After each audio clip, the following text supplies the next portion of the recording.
Notícia bomba acaba de sair no vídeo de hoje. Finalmente, a verdadeira história da fraude eleitoral de 2022 está sendo investigada. As evidências não param de surgir e tudo indica a queda da esquerda é iminente. Um regime construído por manipulação está prestes a ruir. Você que é contra o Lula, contra a esquerda, já se inscreve no canal e compartilha o vídeo, porque o que eu vou trazer hoje muda a história da esquerda em toda a América, no Brasil, porque realmente essa fraude pegou todo mundo de surpresa. Lula está em pânico total, tenta se defender, mas será que já não é tarde demais?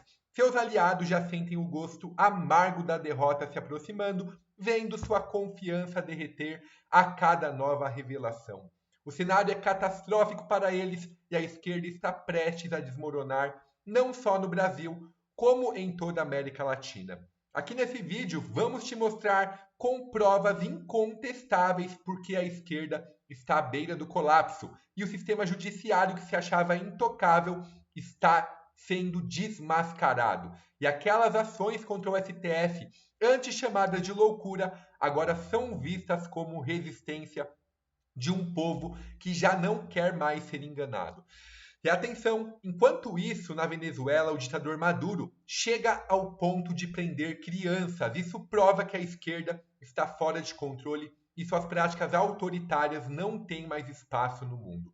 A queda da esquerda é inevitável e você precisa estar por dentro de cada detalhe. A verdade está sendo revelada e o povo está se levantando. E o futuro do Brasil e da América Latina depende dessa luta por justiça e transparência. O fim da mentira está próximo, então vamos ao que interessa. Fica até o final do vídeo e já comenta aqui quem é contra Lula, pessoal. Vamos ver se tem esquerdista, se o pessoal da direita está vivo aí assistindo nosso vídeo, porque nesse boletim eu trago revelações bombásticas sobre a investigação que foi autorizada sobre as eleições de 2022. Então, Lula já se manifestou, está tentando se explicar, mas realmente, quando um partido, quando uma ideologia é errada, não tem o que fazer. Uma hora a casa cai. Mas vamos começar aqui nesse boletim falando aqui sobre o impeachment de Moraes. Esse tema não pode morrer nunca. Todas as semanas, os deputados, os senadores da direita estão na mídia aqui, estão atacando o STF cada vez mais. A pressão está cada vez mais forte. Eu trago duas notícias referentes a esse tema também nesse boletim. Dá uma olhada só. O Eduardo Girão, que é do Novo do Ceará, ele pediu novamente o impeachment do Moraes.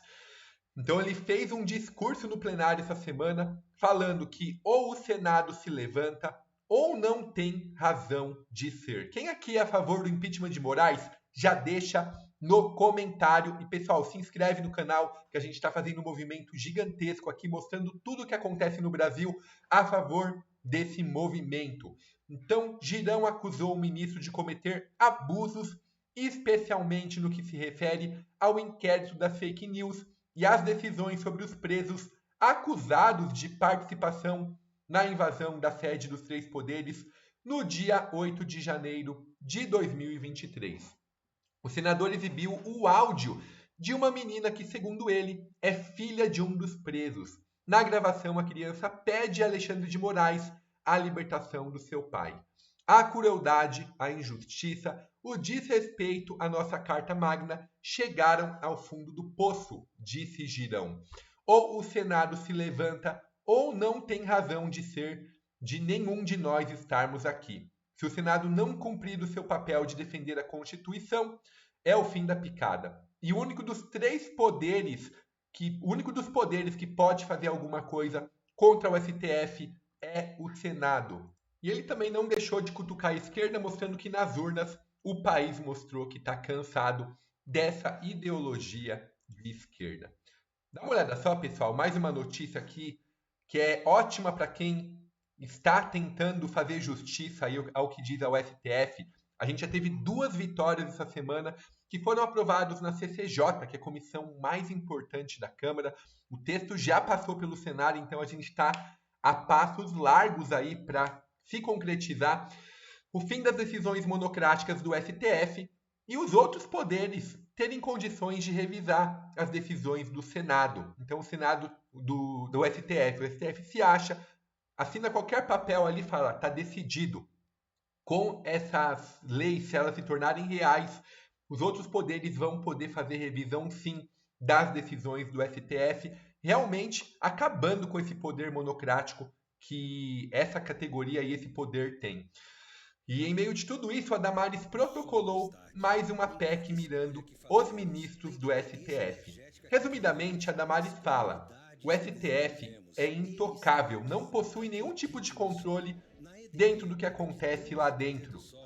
Então, a própria UOL foi fazer uma reportagem lá para ver como que eles distribuíam quem ia receber cada seu relator de cada processo, e simplesmente eles foram negados. Ou seja, não existe controle do que acontece lá dentro do STF. Ela disse com essas palavras: em um Estado democrático de direito, não há e nem pode haver poderes absolutos ou imunes ao controle, especificamente no caso brasileiro, o Supremo Tribunal Federal, que é o STF, e seus ministros, não obstante a honradez do cargo e o respeito que obviamente merecem. Restam na prática imunes a qualquer tipo de controle.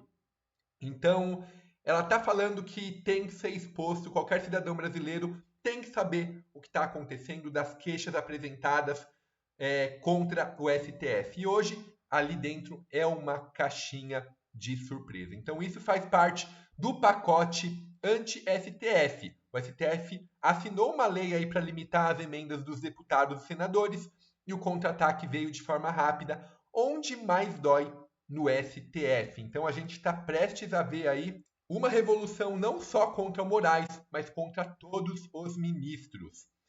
Agora vamos começar trazendo aqui, pessoal, alguns pontos importantes nesse boletim, antes da gente falar aqui a respeito da fraude das eleições 2022. Dá uma olhada só. A bomba para Lula e a esquerda em duas novas pesquisas. Eu já trouxe aqui nesse canal mostrando que a esquerda perdeu mais de 50% das capitais desde 2012 para cá. Então, muitas cidades deram chances para os governos de esquerda e o que eles viram foi uma péssima gestão financeira, uma péssima gestão em todos os sentidos. O próprio prefeito do PSOL, que foi eleito lá em 2020, ele colocou aí mais de 600 indicados do PSOL e do PT, inflou mais de 4 vezes, 400%, os custos ali do gabinete e foi chutado, não teve nem 10% dos votos nessa eleição de 2024. Para mostrar que onde a esquerda entra, onde o pessoal sente o gostinho da esquerda, ninguém quer mais. Então, em 2012 foi a última vez que um prefeito se elegeu aqui em São Paulo, onde o Haddad acabou vencendo a eleição. Em 2016, teve uma derrota no primeiro turno do Haddad para o João Dória, para ver como realmente o pessoal não quer a extrema esquerda de jeito nenhum. Nessas eleições, o Boulos teve péssimas notícias. O Marçal tentou fazer um jogo ainda, deixando os eleitores dele em aberto, mas assim como o Bolsonaro falou, e nesse parte ele tem razão. A direita é responsável, eles nunca vão votar na extrema esquerda. Com isso, Nunes tem 55% das intenções de votos contra 33% de Boulos. E se Boulos competisse sozinho contra o voto nulo, ele perderia, porque ele tem 58% de rejeição. Ou seja, só 42% das pessoas de São Paulo poderiam votar no Boulos. Não que vão votar, poderiam. 58% não votariam de jeito nenhum.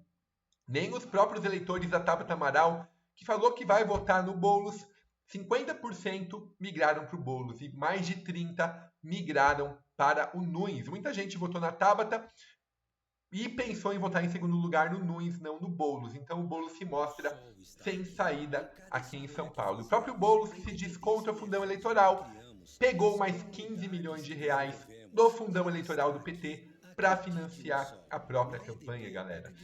Então foram, acho que 44 milhões no primeiro turno, mais 15 milhões agora no segundo turno, quase 60 milhões de reais para uma campanha e vai sair derrotado. Então, PT e PSOL apostaram alto e vão sair derrotados dessa eleição.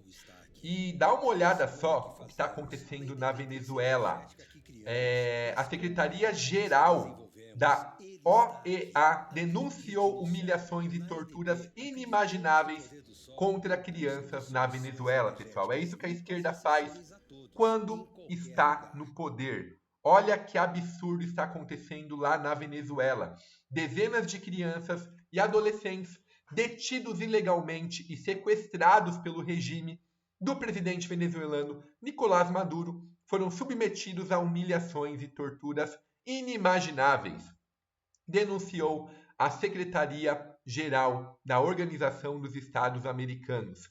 O gabinete de Luiz Almagro denunciou as atrocidades cometidas pelo regime da Venezuela, que acusa de ter rebaixado seus limites de humanidade e decência aos piores níveis de bárbaro. Os áudios e relatos dos centros de tortura da Venezuela são assustadores. Menores de idade que são torturados com choques elétricos, espancamentos, falta de alimentação ou mesmo abusos sexuais, detalha o comunicado. Sua dor e seus gritos são uma nova razão inevitável para que todos os democratas exijam inequivocamente o fim da bárbara da Venezuela. Enquanto isso, cadê o Lula, pessoal? O Lula é amigo do Maduro, estão maltratando crianças e adolescentes e o Lula não se manifesta. Ele fica atacando Israel a todo momento, que está se defendendo de foguetes vindo por todos os lados e agora simplesmente eles estão aí passando pano para o Maduro. Mais de 2.400 pessoas foram presas nas manifestações depois que o Maduro aplicou o golpe lá na Venezuela e disse que ganhou a eleição sem apresentar nenhuma ata. Os protestos deixaram 27 mortos no país, pessoal. Então a gente vê a esquerda mostrando sua cara, sendo derrotada nas eleições municipais. A gente vê o Maduro aqui, que só quem é muito esquerdista fica do lado dele. Tanto o Lula, tanto o presidente da Colômbia, o Gustavo Petro, que também é outro esquerdista roxo. Até a presidente do México, que é esquerdista, mas pulou fora, se negou de defender Maduro com unhas e dentes, pulou fora desse barco.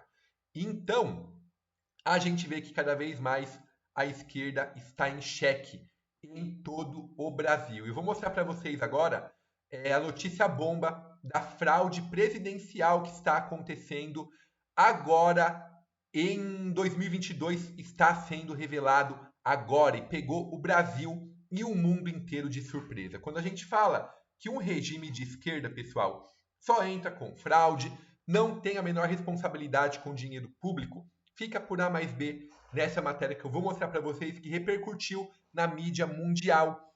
E é o fim da picada, a gente tem que lutar contra. Dá uma olhada só o que aconteceu.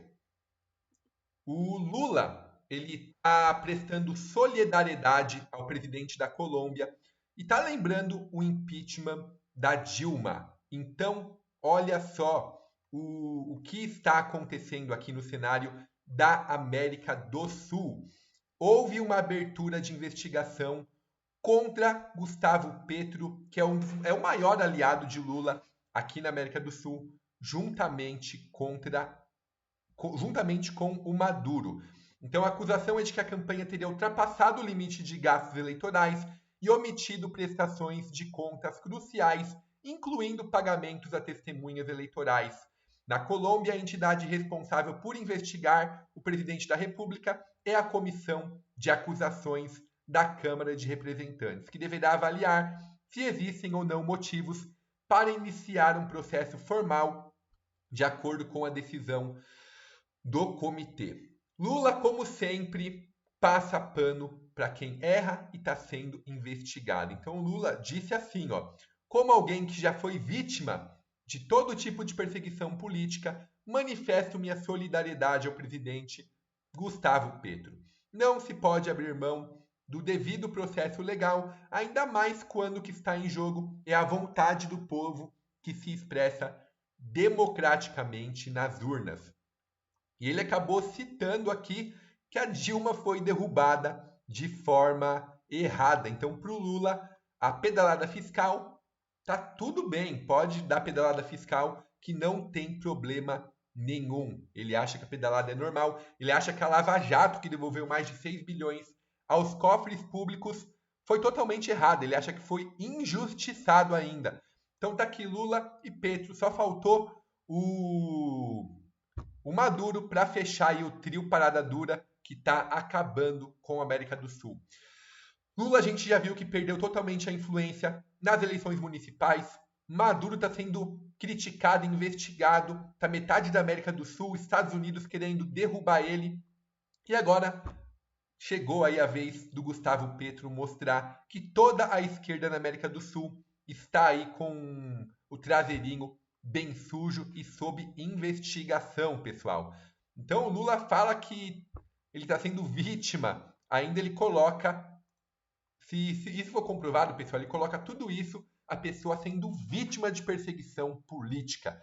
Já passou da hora da gente achar esse tipo de atitude bonitinha. A gente tem que lutar contra e derrubar a esquerda, pessoal. Lula se manifestou defendendo o amiguinho dele, mas a gente não pode aceitar.